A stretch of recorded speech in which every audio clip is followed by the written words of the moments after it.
Welcome to the Sit Down and Heal podcast. My name is Coach Derrick, and I am your host. I am your certified healing journey coach and relationship coach, which means on this podcast and off, I will be bridging the two, the healing journey and the relationship, so that we can get both sides. Because my goal is to get you to go outside wrapped in more healing than trauma. So, this particular episode, you guys will be happy. This is episode 3, but there are 2 episodes there waiting for you that you can listen to 3 in a row instead of just 1. So let's get this thing going. We're talking about something that you guys asked for time and time again, people pleasers. The title of this show is the people pleaser paradox because it's kind of weird. Like, we want to help people, but is it really hurting us? Where does it come from that we need to please so much that we don't even realize that it's hurting us internally, right? So I have some bullet points. I got some notes to keep us on task. And we're going to get through this thing because this is information that I didn't necessarily know could be categorized like this, but it makes sense. And guess what, y'all? Some of us going to fit every last one of these things that I choose tonight. So stay tuned. Like I said, you're probably going to want to go back through this one when it's over because it's a lot of good information that's about to come your way. I'm going to add a little bit of me in there too because you know that's what I do. So let's talk about this people-pleasing thing. Some of us inherently do it. Some of us been doing it our whole lives. Most of us have. We tell people that we do it for people and we do it selflessly. We don't do it for our own personal gain. It makes me feel good if they feel good. I'm no good if I'm not helping somebody else. I don't feel like myself unless I'm giving, right? But the piece that we always miss when we do this is, so who's taking care of you?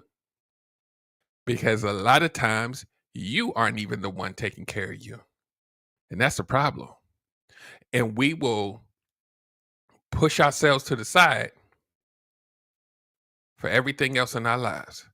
Most people pleasers put themselves last.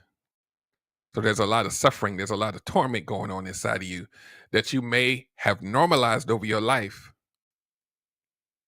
And you think that that's just who you are. But think about these words. Who I am is a person that does not take care of myself, advocate for myself. People pleasing, I don't even please me. I'm not happy with me, so I have to find it elsewhere, right? Sometimes we call that a little bit of external validation, right? So there are, let's see, 1, 2, 3, 4, there are 6 different types of people pleasers. Who knew that, right? 6 different types of people pleasers.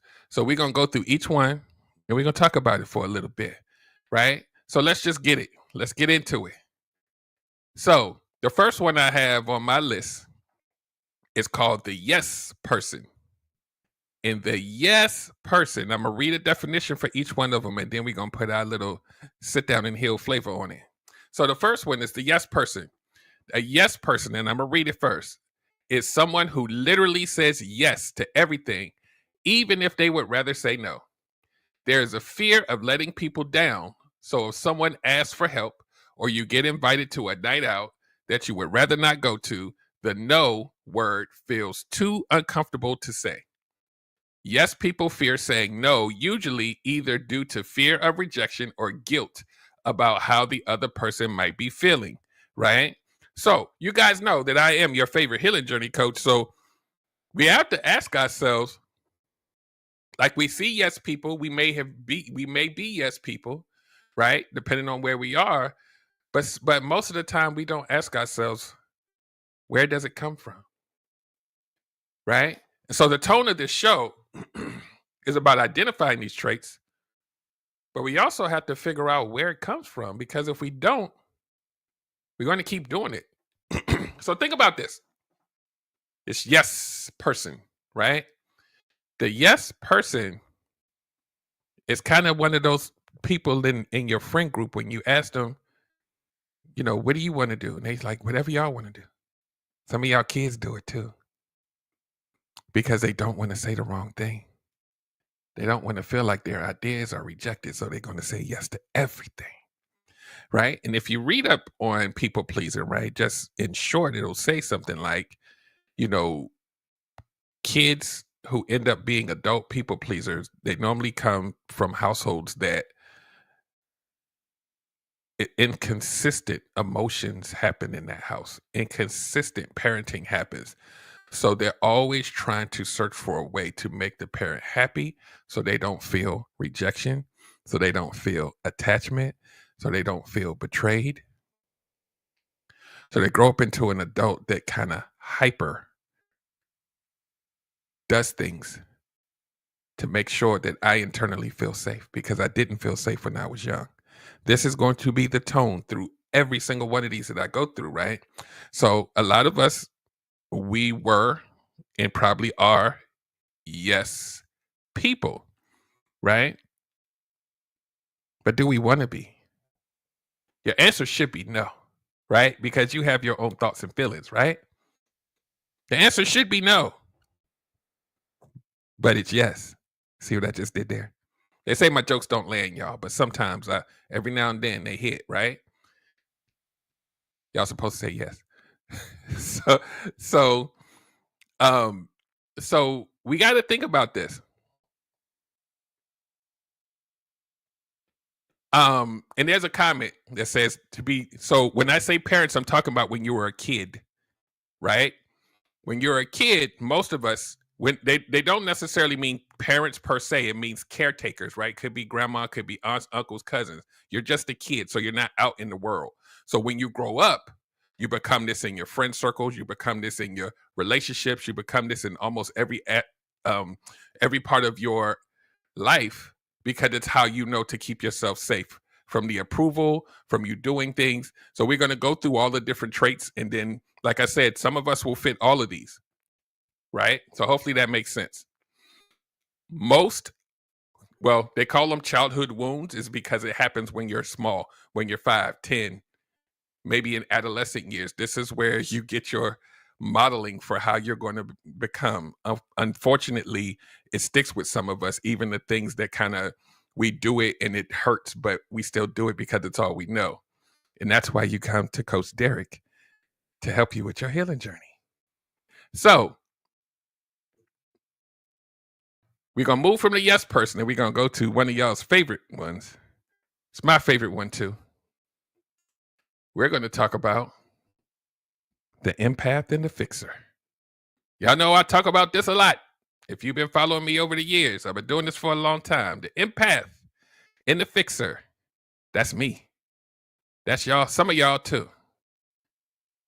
So we're going to read the definition and then we're going to talk about it a little bit or maybe a lot of it because this one hits home. So the empath or the fixer, this is very similar to the yes person, but more of a general feeling of being tuned into the emotions of others and feeling responsibility to fix them. So you know what? Let me read this first because I wanted to add on to it, right? An empath will fear saying no as they do not want to upset another person, but also generally worried about the people around them, right? I'm going to give you more context in a minute. You might be preoccupied with the needs of others and are prone to guilt if you cannot help them. You are likely to take the blame for things that are not your fault and feel guilty or worried if someone you are close to seems off or in a bad mood, right? Pay attention to that. Off or in a bad mood. We're going to come back to that.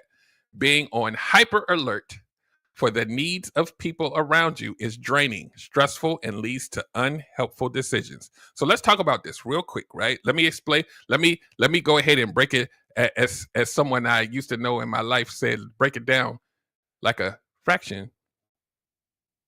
We're gonna break it down. So the difference between this empath and the yes is the empath is more sensitive to emotion, right? We feel it, we take it in. And what we tend to do because we feel it from the people around us, from the people that are closest to us, is that we want to feel the need to control the outcome of other people's emotions. So if someone is sad, we want to make them happy because we feel it too. So indirectly, if we make them happy, then we don't have to feel the sadness. And in turn, we think it makes us happy. But those of us who do this know that you're going to be chasing that chicken for a long time because people's moods and emotions, they ebb and flow. And if you're in psychology, they call it a hypersensitive person. They don't necessarily say empath. When you're hypersensitive like that, you're emotionally monitoring someone all the time. When someone comes in the house and they're in a, "Hey, is everything okay? What can I do to?" But it's hyper, right? You're supposed to ask somebody how was their day. You look like you're having a bad day. But when you are hypersensitive, you want to be the one to fix it. You want to be the one to add the correction so that the mood changes, and then you get the wear the cape to say, I helped them do that. And that's what I need for me. But we don't realize that we are hypersensitive to doing this because of our childhood. We have to fix it. We have to help mommy. We have to help daddy. We have to make sure that I do well so that they don't reject me. We're gonna get there's more. There's more coming. There's more coming. I'm not gonna touch on that because that's gonna touch on one of the other ones. But think about that.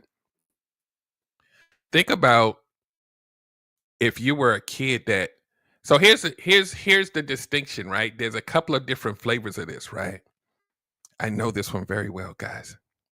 There are kids that had to cater to their parents' emotions.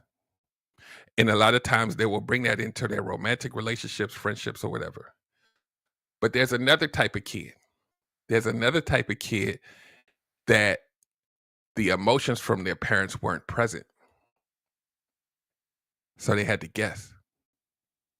They wanted it, but they had to guess how to maneuver because it wasn't present. This can sometimes create a very anxious attachment because you need to monitor and control the environment so much because you never had it. You want to try to make things happy, but it doesn't work all the time because you're dealing with a whole nother human being with a whole lot of other experiences or a friend group. It'll drive you mad if you don't learn how to manage it, right? So we got to make sure that we look at ourselves a little bit, right? And like I said, I can help you understand this because we're in our own bodies, right? We're in our own brains, we're in our own experiences. And sometimes it's hard to step outside yourself when you're dealing with it right now, when it's a part of who you are, when you've normalized it, when you've grown up and you don't even realize that you're a people pleaser until somebody defines it for you. That's why I'm doing it tonight. Because a lot of us fit this.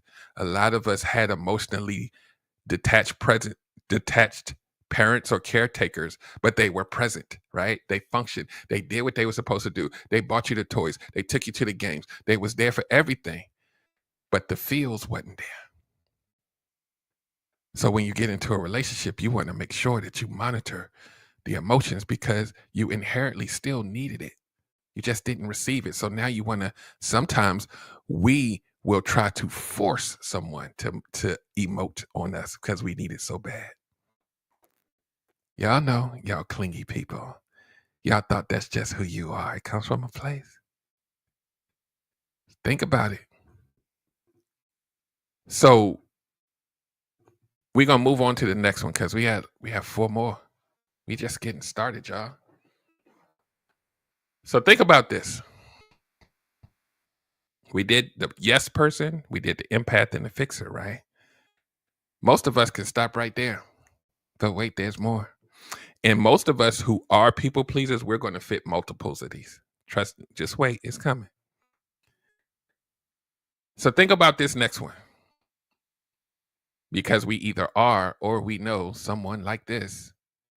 The next one is titled The Chameleon or the Comparer, right? So chameleon kind of gives you like a little, kind of know what a chameleon is. They kind of change and morph into whatever suits the environment, right? So let's give that definition and then we're going to talk through that a little bit.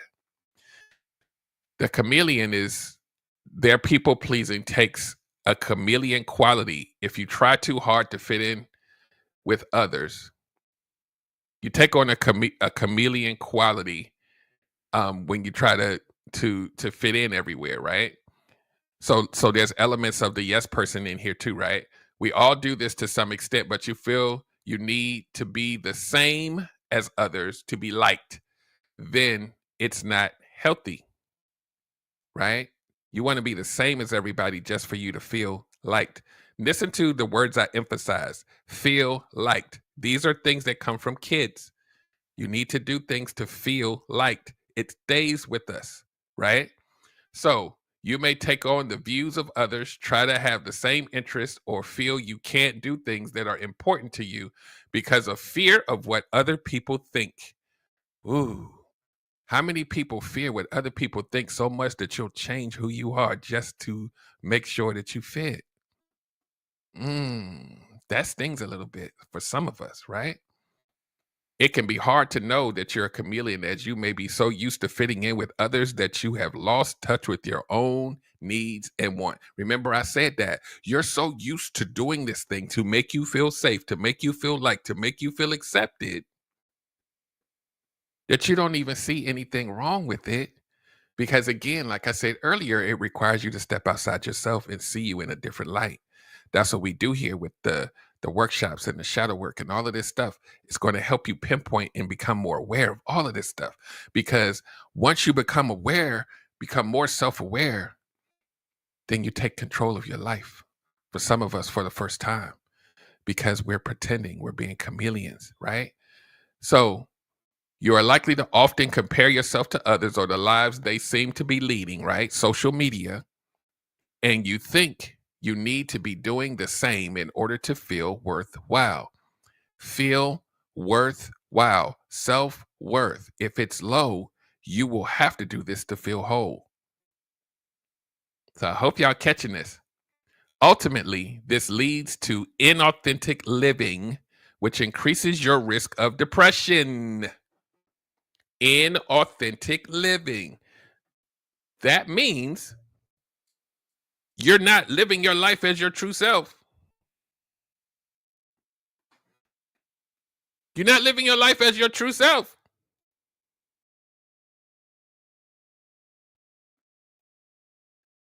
Most of us don't even know who the true self is. We need therapy. We need coaching. We need to figure out who we are because we're not on this planet forever. We're not here forever. So while we're here, let's live an authentic, true, happy existence as much as we can. You know how many of us hide and we continue to hide because we feel like if we show our real self, somebody might judge it. Who's the judge? Your coworker? Your mama? Who's the judge? And how you 50 still letting them judge you? We got to work on that little kid. We got to work on that inner child. It's a childlike quality to hide because you don't feel accepted. It doesn't start when you're 50. So then we got to think about this, right? We think about our lives. We think about people around us, people that we've seen, even TV and movies. We see people change who they are depending on what environment they're in, right? But it takes an unhealthy turn when you need it in order for you to feel worthy. You're obsessed with being liked by everyone around you. And you know, we tell our kids, everybody ain't gonna like you. You'll still go to school and you're still gonna go through life. Everybody ain't gonna be your friend. And then we grow up and we still try to perform and change in order to feel accepted. People, we do this inherently, but some of us it's an addiction. It's a part of our root programming is to chase the acceptance even if it doesn't serve us. Chase the acceptance even if it doesn't serve us. So now if you were to stand back, right, and like look at someone who's doing this, you'd be like, why would they do that? Why would they change things about them just to fit a crowd of people that don't even really like them? Like, why would they do what would make somebody don't even make logical sense? Listen to my words. It doesn't make logical sense because it's not logical. It's emotional. It's a wound that needs to be nurtured. And nurturing a wound isn't always good. Nurturing a wound sometimes could mean some dysfunction. You're nurturing the dysfunction because that's all you know. And I don't want people to get the distinction when I say dysfunction. Dysfunction doesn't mean that you're bad or that there's something wrong with you. It just means that you have to reparent your inner child and let them know that the dysfunction doesn't mean love. Staying around crowds and trying to fit in with people that don't like you, that you got to work on that. Because you will repeat it and you will keep doing it and keep doing it and keep doing it. And then at some point, you start to lose yourself. Who do you become? You become a clone of them. You like what they like. You dress how they dress. So you could be this person and a yes person at the same time. Because people pleasing, most of it comes from similar sources. So you could be the yes person, the empath, and the chameleon all at the same time. Because you're using different things for different parts of your life, but the goal is the same: for you to feel safe, for you to feel accepted, for you to feel not betrayed, not abandoned. So if that is the goal, right? Think about this. If abandonment is trauma, betrayal is trauma, the need to be liked, trauma. And remember, if you follow me, when you deal with these things that trigger your trauma response, it's like life or death. You have to fix it. So in order for me to not feel anxious around these people, I got to be like them. And then I'll calm myself. Life or death. I got to say yes, or they're going to judge my no. I have to do it. Well, if you have to do it in order for you to feel safe, why would you stop? That's why this healing journey is very important, because you got to train yourself to stop, adjust, and become something better that doesn't need that validation in that way, so that you can live an authentic life. A lot of us are over 30, over 40, over 50, over 60, and have never lived an authentic life. We lived the life that our parents wanted us to have. We lived the life that our kids wanted us to have. We lived the life that our spouses wanted us to have. Boyfriend, girlfriend, but we never really looked at us because we're too busy pleasing. I'm saying it's like this on purpose. We lived like that because we are too busy pleasing to look at ourselves. And you have to ask yourself, how long do you want to live like that? It's hard because not doing the pleasing is unfamiliar. It's uncomfortable. Who wants to not be comfortable? But you got to ask yourself, when do I become the authentic version of myself? What do I need to do? If I don't know what to do, but I do know that I need to do it, who do I need to ask for help? I'll tell y'all who y'all can ask later. So let's keep going, y'all. We got 3 more left. The next one, y'all seen these people in school. Hold on one second. The chameleon got to go. Okay. So the next one, y'all going to know this one all too well. The entertainer. We're talking about people pleasers. So let's talk about the entertainer. Let's give the definition. The entertainer, in contrast with our image of the timid people pleaser, right? Because we think people pleasers sometimes are kind of like introverts and they doing what they got to do. The entertainer is loud. The entertainer needs to be the life and the soul of the party. They may be naturally outgoing anyway, like just naturally extrovert, but also think they need to be that way in order to be liked, right? So see, these are taking on similar tones. Remember, most people pleasing comes from a lot of the same origins. It just we sprout out in different angles, but it comes from the same root. They might be naturally outgoing anyway. Okay, so they're doing it to be liked, not just because they're an extrovert. There's a difference, right? So they'll judge themselves if they think they weren't funny or clever enough when interacting with people socially. This leads to overthinking social interactions and not feeling good enough if they weren't able to perform and get the approval they seek. Listen to that. Perform. How many kids had to perform to get love from their parents? It doesn't go away. Y'all know these people. Let me tell y'all something. I know that we know a lot of people who can't turn off the funny. Y'all know people, they're never serious. They always trying to make jokes and make light of everything, even when it's like some torment. They still it's too much because they need the attention, right? They got to make a joke in every room. They don't have a choice. They be like, you be like, aren't you ever serious?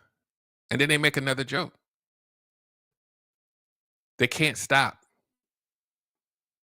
And these type of people, you looking at them and you like, how do they act in relationships? Like, do they ever turn it off? Do they ever like it's always funny all the time? Like you like everybody's not laughing with you. They can't stop. We know these people. They never gonna stop laughing. They gonna never. We want to laugh. We human, but all the time, 24/7, 7 days a week, you gotta keep being the center of attention all the time. Mm, it's a lot, right? That's a hard job to have, right? Every room, you gotta bring the attention on yourself. See, we don't see these people as people pleasers like the definition said, because they're so extroverted. Like they look like they having fun, but they can't turn it off because it's something deeper that's controlling it.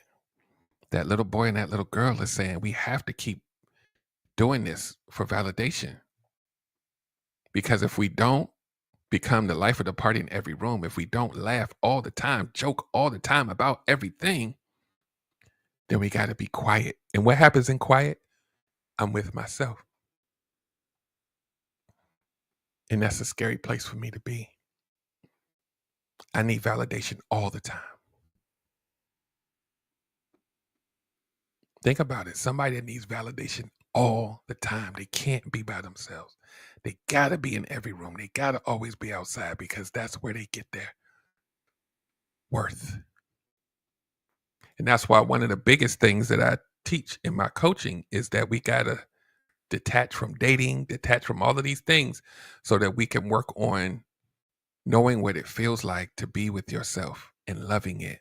Solo dating, solo trips, right? A lot of my clients have started doing things that they would have never done because once you get comfort with yourself, then you have the power to control yourself.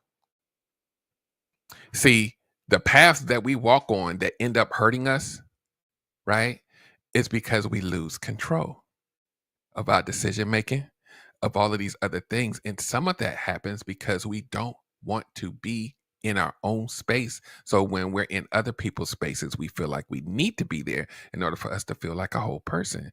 And when you have that need, right? When you have that need, you ain't thinking logically anymore. You got to feed that trauma. Y'all know I'm going to keep saying this till I'm blue in the face. The little kid eats first. That inner child is going to get served by any means necessary. Right? So we talked about the yes person, the empath. We talked about the chameleon. We're talking about the entertainer right now. You know, I'm going to be honest with you, right? I've been up to this point, right? This is the fourth one. I've been all of these. at some point in my life, right? I've been an entertainer too. When my entertainer turned on was when I would go out socially to like a nightclub or whatever. I got off on being like the party starter because it made me feel validated, not just because I wanted to have fun, right? I had to put that dude to sleep though, because these knees. But I've been the yes person. I'm definitely always the empath. The chameleon, absolutely. Because when you, especially introverts, right? You like to sit back and watch. You like to observe. You don't want too much attention on you. So you turn into kind of a chameleon to where you kind of fit into the environment. So the spotlight isn't on you, but you get validation from being in an environment where you start to become like them. Because then you could say they like me, but they only like you because you conform to being exactly like them. Right? So we're gonna go through these last two. Then I'm gonna let y'all go to bed. So these next two, I swear I've had these traits, like all of them. The busy bee is the next one. Some people pleasers always seem to be on the go and never feel like they can rest. Some of y'all, this gonna hit you in the gut. They may be busy with a list of jobs that have to be done perfectly or looking after everyone else, putting yourself last behind your work, behind everything else. Remember, I talked about that earlier. They feel guilty if they sit down or always seem to be doing things to keep up with others. At work, a busy bee may push themselves too hard to reach impossible deadlines or consistently answer inquiries, even if they are in the middle of things, right? If you're doing something, you don't have a boundary that says, hold on, give me a minute. You got to stop what you're doing to serve whatever it is outside because you want to be liked. You want to be the one that everybody says they helped me when I came, even if it means it's a detriment to you. That's when it becomes a problem. It's no surprise that this kind of people pleaser is highly prone to stress. Highly prone to stress. If you keep putting yourself last, you will burn out. You will absolutely burn out if you go too hard, right? And we got to be careful with this because we know what stress does to us. We know what stress does to our mind, what it does to our bodies physically, our health, and all of that stuff. We got to slow down. We got to sit down and heal. Pun intended. We got to breathe. I'm still working on this because I be I be get, I be getting it in, and I be like, wait, I didn't go outside. Wait, I didn't.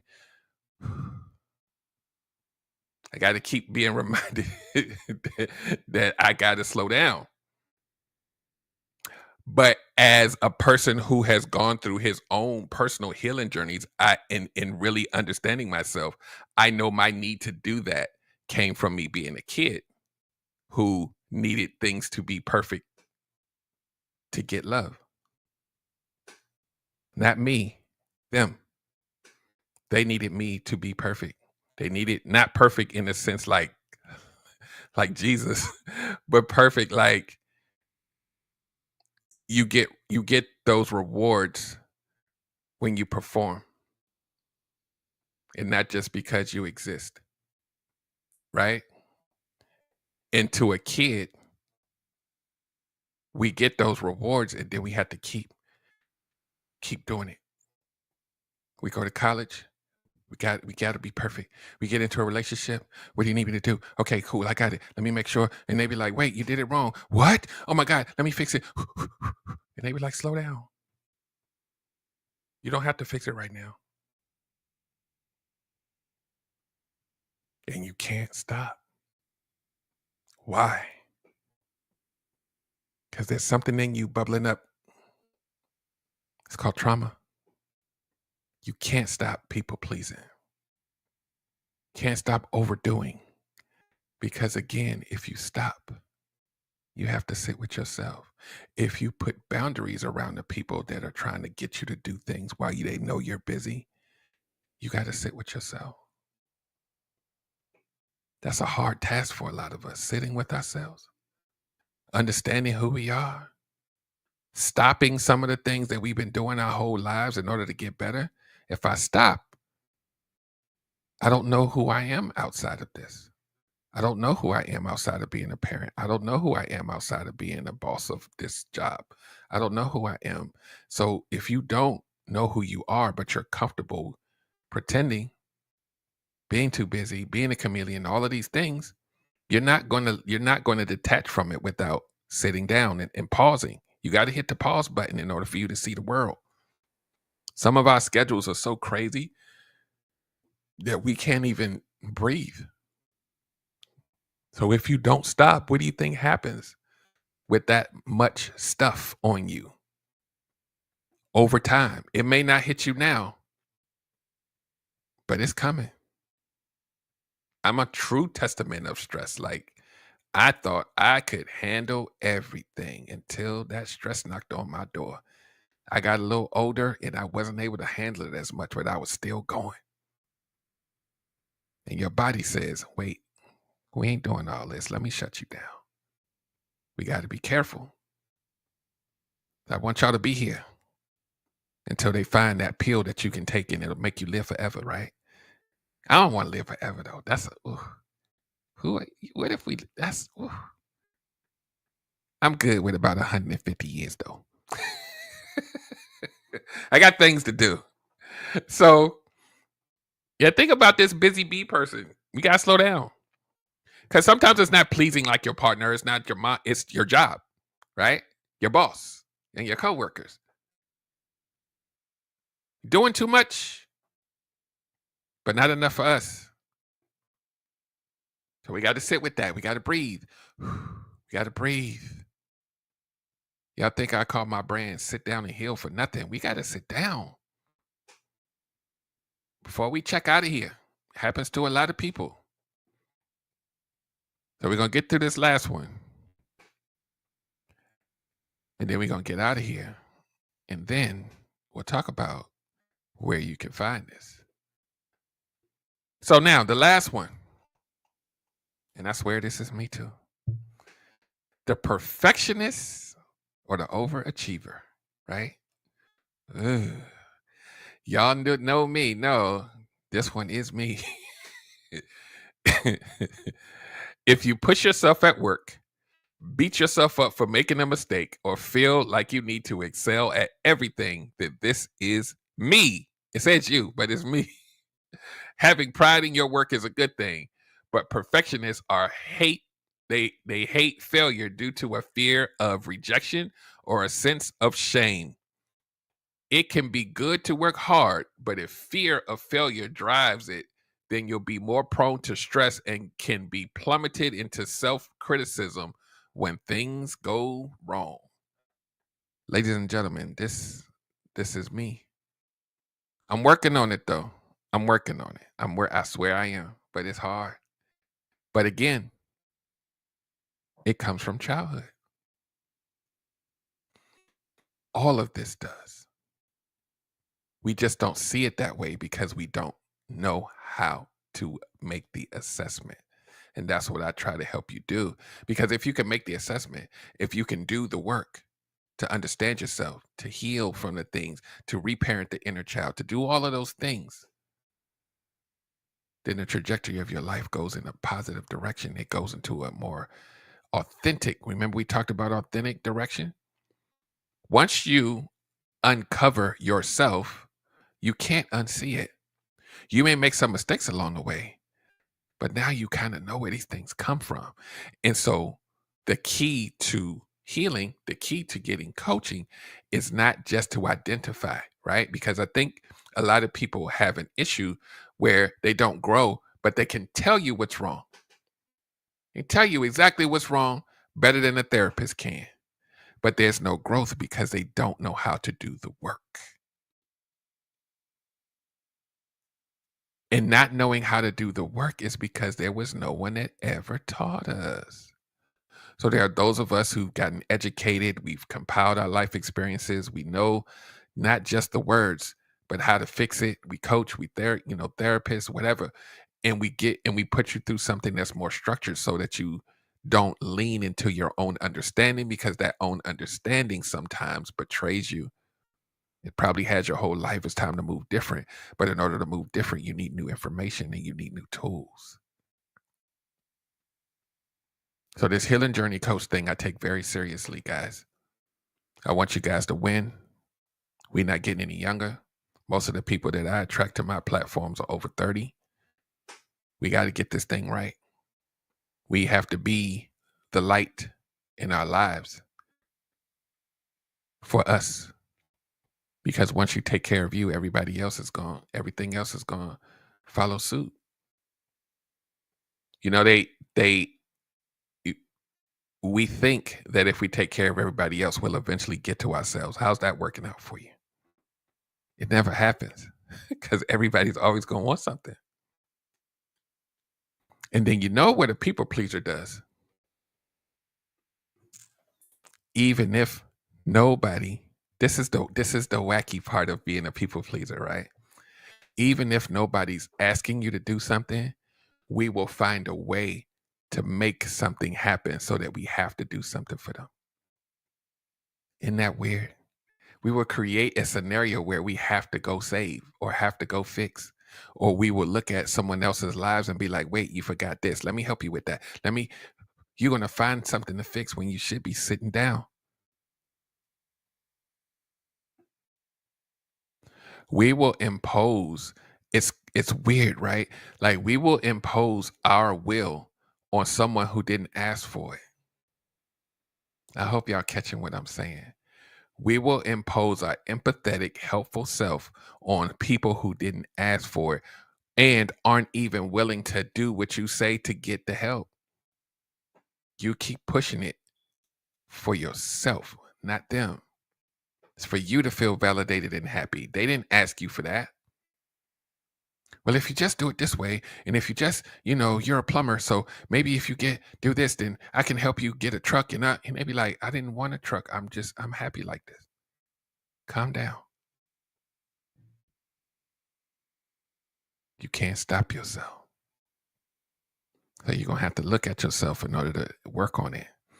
And if you feel like, you may have some of these traits or all of these traits and it's still on you, like, people will say, I know that this is a part of me, but I'm working on it. Some of us ain't working on it because we'll put the banner, we'll wave the flag that says, this is just who I am and it's never gonna change. My zodiac sign says I'm gonna be like this. But it hurts, right? And part of this title about the people pleaser paradox, sometimes helping hurts. It often hurts inside because we help too much. We do things to make ourselves feel validated and safe, but it hurts. You know what hurts most people pleasers is that people pleasers don't request or require reciprocity, but we want it. But we're not going to say we want it. We're going to say we're doing it out of the kindness of our heart. We want to thank you. We want some appreciation, but we will never, because we have to keep pleasing. So if you never got it, but you need it, and you never speak about it, you will suffer. You will overextend and overdo until you pass out and won't care that somebody tried to help you or not, because you got blinders on. So we got to work on that. We have to work on it, or it will be on you for the rest of your life. And you would have never found out what it's like to please you. Because see, and I'm going to land my plane. Here's the other weird thing, right? When I say please you, make sure that you are good. Make sure that you take care of yourself. Someone could say that to us and we just won't do it. Because we think the other way works. and we'll just sit in it. And it's like, this is where all the things that I train you guys on, right? So guess what happens? Let me paint this little picture for you real quick. You understand that you're a people pleaser. You work on it. You get better. The people that's used to you doing it are going to scream. So now, not only are you becoming less of a people pleaser in a unhealthy way, now you got to work on boundaries because they're not going to like it. They're used to doing everything. I don't know how many of y'all are like firstborn children or like the most responsible kid. You're expected to show up even when you got things to do. You're expected to show up. And when you start putting those boundaries up, ooh, it's hell to pay, right?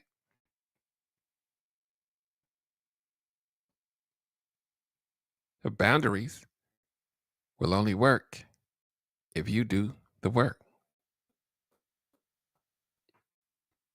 Because if you put boundaries around yourself when you're in the height of your people pleasing without any healing, the boundary's not going to work. It's going to keep kicking in. So,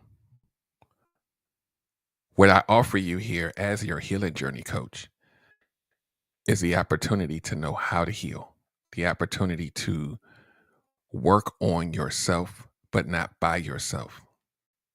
I have an amazing system. If you go to my website, www.sitdownandheal.com, check it out, click on everything. I offer a one-time one-on-one strategy session where we can get a healing plan for you, and then I can spread you out to, what workshops you need or any other additional tools to help you on your way. I have a workshop library that has a ton of resources for you to get started. I also have a healing journey bundle for you new healers to get you started. So there's a lot of stuff there, ebooks, workbooks, journals. Go check everything out. Price points are, they're tiered. So if something is out of your range, there's something in there that is your range. So get the sentiment to me saying all of this is you don't have a reason not to get started, but you got to get started and stop rescheduling your healing. So I'm going to wrap this show up. I appreciate you guys hanging out with me, your favorite healing journey coach, Coach Derrick. And the Sit Down and Heal podcast is live.